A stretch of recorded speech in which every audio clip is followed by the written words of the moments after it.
Hi, everyone. I'm Renee, Senior Services Coordinator at Schaumburg Library. You know, we may have heard the quote, make no little plans, especially if you are from the Chicago area. Daniel Burnham, who drew up the master plan for the city of Chicago way back in 1909, believed in thinking big. So, how do we make big plans during a pandemic? How do we even make little plans? While we all hope that this will be behind us soon, what do we do in the meantime? So, making a happiness plan gets us thinking about our day to day happiness. If you stick with this, you'll end up with your very own plan based on your own personal interests and goals. I think it's kind of interesting that no two plans will be alike. And I realize everyone's not open to this type of exercise. So, we're looking for open minded people who are thinking about doing a little self reflection and hopefully brainstorming some new ideas that can safely come together to help you enrich your life during these unprecedented times.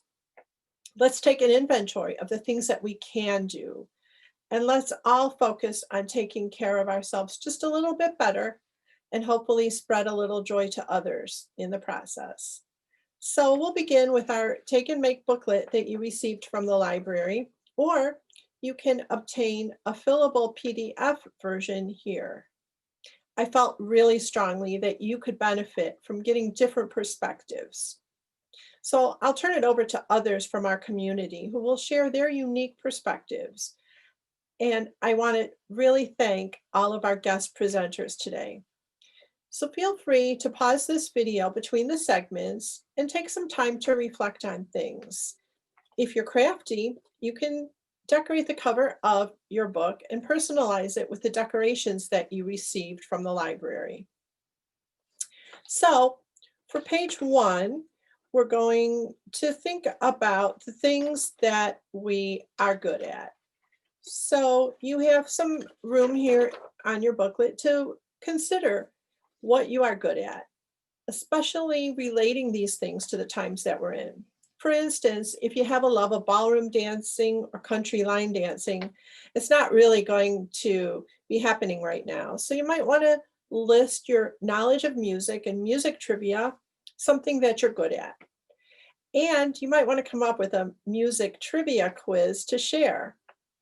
I'm always looking for items to include with some senior activity packets that go out to the senior facilities from time to time. So if you want to include something and send it off to me, I would love to see what you have. Also, for instance, if you make great chicken soup, think of how that could be safely applicable to the times that we are in. If you have talent for putting together gift baskets for people or making greeting cards, something you could safely volunteer to do at your own home, you can also think about that. Check the library's website and newsletters for upcoming community activities projects where you can draw upon your talents. You know, there are also talents we have that are intangible.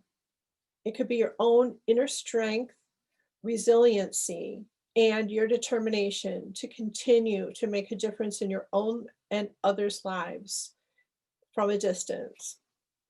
There's room for you to continue beyond the 5 things. So keep going if you like, then pause your video, don't go away, and then press play when you're ready to pick up again.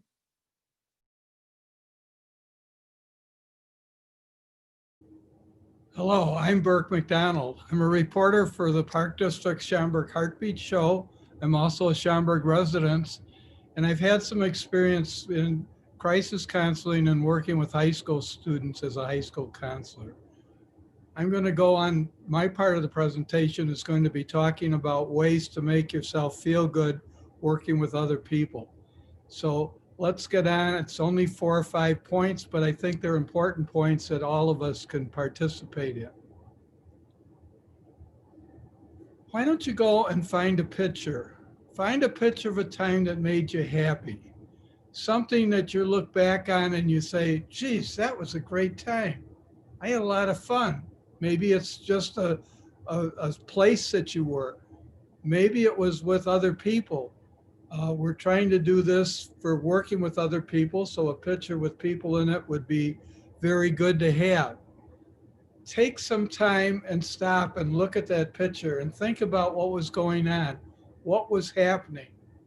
After you do that, stop, take a minute, and just write a sentence about it. Or if you have enough time and you have more memories, maybe jot a note about it, something that you can look back to. Or if you really had a big story that went with it, write the story down. Put the story in a way that you can work with somebody else and tell them the story and maybe get them to share in your feelings. So just take that picture and bring back those memories, and let's get your mind going back to a place that made you happy. As we're getting older, we all have, and even the younger people are all parts of families, and families always like to share stories and share their legacy and their history. Many times we find out things about our parents and grandparents that we never really knew until we sit down with somebody and draw it out. So ask a relative, a grandchild, or your children to ask you about family stories, and do it in a video recording, or do it on just a tape recording. A video recording is a little bit more useful from the point of view you can maybe bring photos in it or videos of the time when you were young with that. Maybe it has sound, maybe it doesn't. But this can help with you to share your stories and make it part of your family history and legacy. Another nice thing here is many times we have troubles with technology and figuring things out. This might be a good time to meet with somebody that's got a little bit more technical knowledge, such as a child or a grandchild. They'd have fun teaching you. You get to know how to use the equipment, and they get to learn a little bit about the family. Another thing is very simple, very easy, but we don't think of it very often, and that is just a simple phone call. Remember, maybe there was somebody that you used to know fairly well, maybe a neighbor, maybe somebody back from your days in school, somebody that you used to share a lot of time with and a lot of information with, and you just enjoyed being together. Now, it's not always easy to find the phone numbers, but this might give you a chance to try and find the phone number, take some time to make the phone call, and try to catch up with each other. Maybe it can lead to other experiences where you can do something together with them once we're able to have more group meetings. Along the same lines, a letter. A letter for some people is difficult to do. Some people really enjoy writing. It brings out other things in them. So take some time, sit down, and write a letter to somebody that you have not met with for a while. As part of the letter, and be sure to include your phone number so that you can follow up maybe and have some more experiences with them. Imagination. I've given you a few short hints now. This is your time to think about things that might be open to you to remember a time that you had a good time with somebody else, a time when you were with somebody that made you feel good. Maybe you were in a small music group. This might be a time to see if you can get one or two of you together, even if it's via a Zoom call, and maybe jam or do something with it. Maybe you were in high school together with an athletic group or a drama group or some other type of group, and there were things that you did. See if there's a way that you can get together with some of those people and bring back some of the feelings. Use your imagination. There's lots of different ways to make contact. There's lots of different ways for you to get involved and bring back some memories of good times that you had, or times that you even may have been going through some tough times, but there were parts of that you look back on that and said, wow, I really moved ahead. I really was able to handle the situation. And looking back at it, there's things that I can get from that to help me today when I'm having a tough time. There's going to be other speakers talking, so we're going to pause a little bit here. But while we're pausing, just take a moment and jot down a note. We gave you a few ideas here of what to explore. So jot down a note of something that you can do to help yourself bring back a time that was a time for you that was a joyful time or a happy time. We hope you enjoyed this. I thank you for listening and participating, and have a good day. Thank you. If you're going to hunker in the bunker, as they say, how can you make your surroundings more exciting? How can you safely change the scenery a little bit? You know, when I work at home, I tend to go from one area of the house to the other just for a change of scenery. Could you safely change your lighting to brighten things up a bit, make your surroundings a little brighter? Even just sitting by a window to get some sunlight can help. And you know, they make inexpensive happy lamps for sunlight therapy for people in the winter time. If you are safely venturing out to stores, maybe you could pick up some fresh flowers. Maybe it's time to order or find a comfortable, fuzzy blanket. And finally, some advice that really shocked me when I was a child. My aunt told me firmly, you should use your good china, good glassware, and antique items. So if it makes you feel good to get out that old tablecloth, those old linens, the cut crystal, then why not?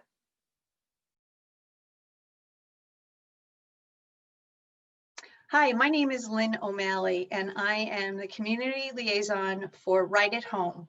We provide in-home care and assistance for those of you that are looking to remain independent in your home. This time has been difficult, and one of the ways that you can find happiness can be with helping others. Experiments show that altruism is hardwired in the brain, and it provides pleasure. During this challenging time, there are countless ways that we can reach out to others from the safety of our home. To get started, consider your passion and think of ways that you might be best suited to help. If you're not sure, reach out to the organizations of interest. They can surely suggest ways you can help creatively and safely during this time. Here's a couple of ideas. Simply calling friends and neighbors is the best and easiest way to check on their well-being. Writing a note or a card is another lovely way to show you're thinking of someone.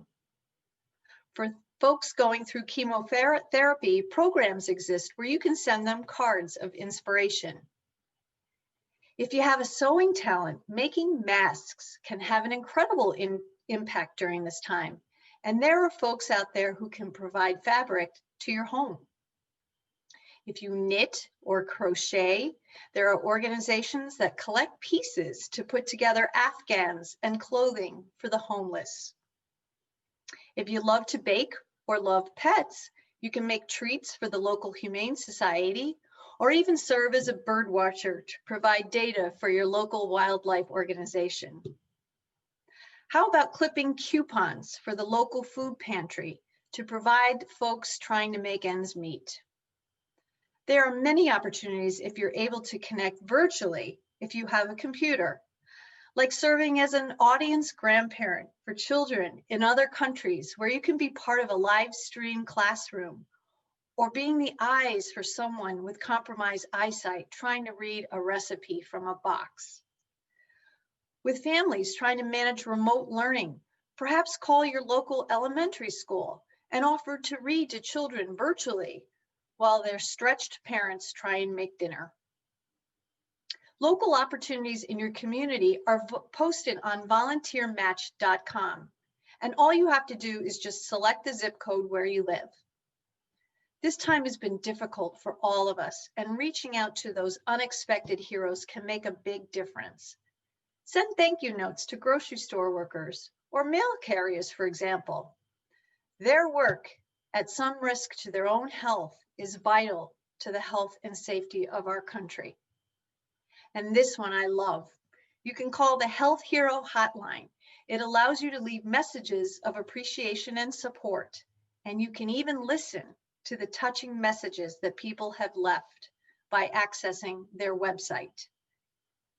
The key is to find the approach that fits you. When you do, the more you will stand to gain purpose, meaning, and happiness, the things that we look for in life as human beings. And this can be done safely during this challenging time, right at home. If you'd like some ideas and follow-up support in carrying out some of these ideas to help others, reach out to Renee at the Schaumburg Library, and she will gladly put you in touch with me. Be well.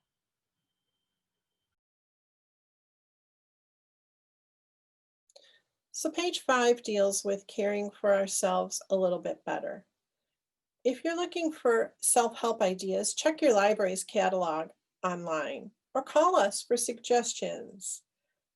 You know, you can care for yourself a little bit better, everything from taking vitamins, incorporating more good foods into our diet, of course, cutting back on all the bad but fun foods, and getting a good night's sleep. We can round up books for you and other materials and have them ready for you to pick up. And we deliver to seniors. Some of the things you might want to brainstorm about could be your own ideas that can be done safely. Maybe it's as simple as letting in some fresh air or going for a walk when the weather's nice. Keep in mind that caring for yourself could also be about reflecting on things that you don't want to do. For instance, you don't want to go to places where you don't feel safe. And while it's good to be informed, at times you might need to think about limiting or turning off the news. Of course, whatever you decide for your plan, please be safe.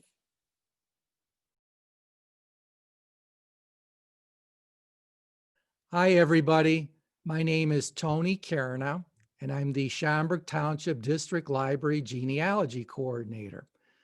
I've been asked to give some little insights into what I look to consider what would be parts of or indications of having a perfect day in life. Well, to me, my perfect day starts not on the day, but the day before, when I actually go in and start preparing for the next day by taking a good look at my calendar and all of the things that are coming up. I find there's nothing worse than on the day of to then discover that you are supposed to do something that you sort of didn't prepare for. So anyhow, so that would be the first thing. The next thing that I know for me is a perfect day is the ability to learn something new, and not necessarily something easy, something challenging. One of the most recent things I'm sort of involved in learning that I never saw before was putting a digital signature on an Excel spreadsheet. Who would have thought that that would be something? But look forward to that learning opportunity each and every day. The other thing that I try to do to make a perfect day for myself is that I try to fill in at least the ability to do some writing each and every day. And especially for me in my genealogy coordination position, I'm always helping a lot of researchers out. I always like to take the time to write them not only with an answer to their research question, but to give them some encouragement and understanding that they're in the process of learning. They can't expect miracles, and to just keep going on. So definitely the ability to do that in writing and convey that to a person, it makes me have a perfect day. Another perfect day for me, and I know this may sound crazy in a way, but you got to treat your body right. You got to treat it the way that it's intended to be. You got to keep moving around. If your body doesn't work, how are you ever going to have that perfect day? So for me, getting in some variety of exercise, even if it's only walking around the house, walking outside, going on my rowing machine that I have here at home, that's what keeps me going. And that will keep you going each and every day after that. The other thing that also makes a perfect day for me is you got to interact with your family. And today, that could still mean interact in a face-to-face manner, a phone call, a text message, a Zoom call. That is important to keep that connection going with yourself and family and friends and colleagues and whatever. When you do not do that in any given day, it's like an isolating, silent day. So I always look forward to doing all of that. Well, I think that'll do it for the 5 perfect days that I like to set up and what are parts of those days. So again, I'm Tony Kierna from the Schaumburg Township District Library. Thank you so much.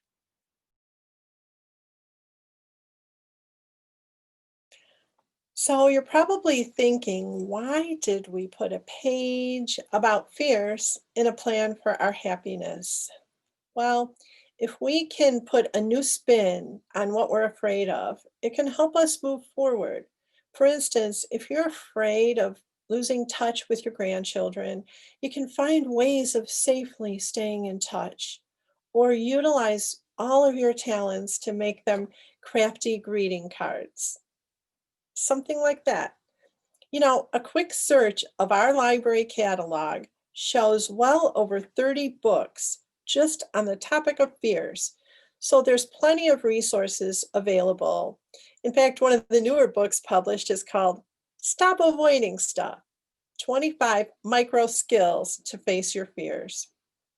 I think the important thing here is to take your fears that you list and find ways to build off of them and spin them into something positive.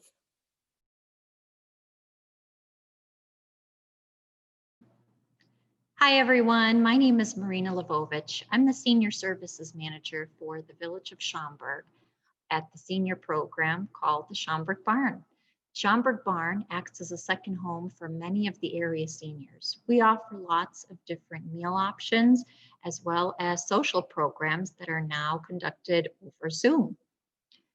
We welcome you to come and visit us for many of our programs, but today we're going to talk about things that we're grateful for. I know it's been a very challenging time for all of us here dealing with the pandemic, but there's still so many things that we can be grateful for that can really put a smile on your face. I know I'm really grateful for my job.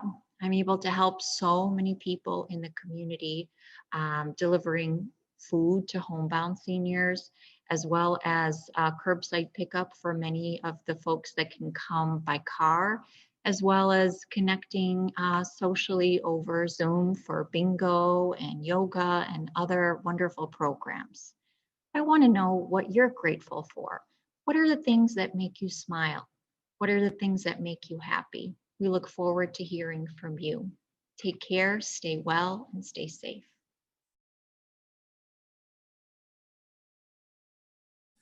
Hi, I'm Tony Doan. I'm the healthcare liaison for Friendship Village in Schaumburg. I've been working there for about 4 years now, first as a social worker and now as a healthcare liaison.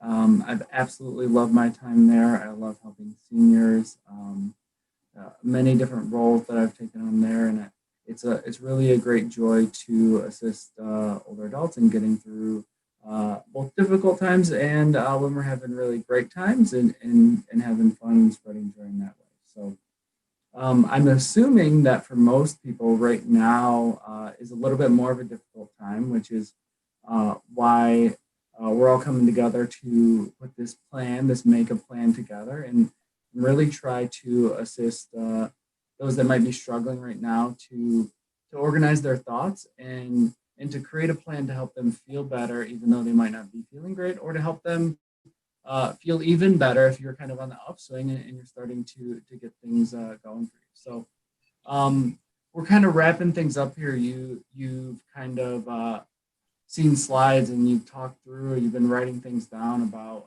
identifying things you're good at or people that make you feel good. And at this point, it's about, what do we do with this? How do we utilize all these things that we've been talking about in a way that's structured and actually helps us move forward in a productive way? So a great way to do this is let's narrow things down to maybe 3 to 5 things that you'd like to do right now. Because you can have the best list, you can have the greatest things put together with with my perfect day and overcoming fears and all these great things. But if you're feeling overwhelmed with where do I start, then you're going to have a really hard time striving forward and putting this together. So let's do one thing at a time, and let's think about where we're at right now. Because emotionally, maybe today's not the best day for overcoming fears because there's a lot of anxiety going on right now. So this is where we take a moment to plug into how we're doing right now, and then we create a plan that best fits that modality, that emotional state, or maybe the amount of stressors you're currently under. So taking that moment, take a deep breath, pause, and think about what's one thing I can do for myself right now. Now, a lot of people like to kind of utilize the snowball effect. Let's start with something small. So that first thing, let's think, what's one small thing that I can do for myself today? And you know what? If it's a really rough day, or you've had a string of really rough days, maybe that one thing is all that we do today, and that's okay. That's the other aspect that we want to kind of plug into with creating this action plan, this list is, it's okay to get done what we need to get done. And it's okay just to do a little bit for ourselves too. That's perfectly fine. So let's write down that first thing. Let's take a deep breath, and we can write down a few more things. Let's get at least 3, because then we have, we can build some momentum once we get that first thing done. And if you're feeling really great, and if you'd like to put 5 things down, that's great too. So that way you have something you're striving for. You can kind of be more future focused with those later goals and create those smaller things to build up to that. So whatever you're feeling great at, whatever that easiest thing to do, let's start with that. And as you look back at your list, as you think about, caring for others or caring for myself, this is the time to plug into the things that you're good at and know that you have resiliency by the first 8 things that we talked about today. That the resiliency is in knowing that you have all these great skills, you have all these great abilities and people in your life, and you have a great list of fears that you can overcome and strive to challenge. All of these things give you the ability to be flexible and know that it's not just about one thing, but plugging into all these different things that you can do. So as you're going through the list, make sure to give yourself a big pat on the back for completing this, for putting this together, and know that this isn't just a one-day thing. You can keep coming back to this skill set, to this skill book, and utilize it in a way that will continually allow yourself to plug into, what do I want to do today? What do I want to build for tomorrow? For myself, plugging into things for my family, or whatever it is that you need to do. If you really want to just bake some cookies or some cupcakes, whatever you're better at for your grandkids, and that's all that you feel that you can accomplish that day, you know what? Fantastic. I hope to taste those cupcakes one day, or I hope your grandkids really love the taste of those cupcakes, and know that that's perfectly fine, and make sure you're celebrating yourself in that process. So thank you so much for participating in this. This is a wonderful opportunity, and I really appreciate the opportunity to kind of plug in and help you put this all together. So thanks for watching, and please know that we at the library and other members of our great community want you to stay safe. I also want to give special thanks to the guest presenters from the Support Our Seniors group, from the library and the surrounding area. Your library and the other organizations in the community want to be a part of your plans. So please contact us if we can help. Contact me and I'll put you in touch with the presenters and let you know how our library's senior services can help you or someone you know.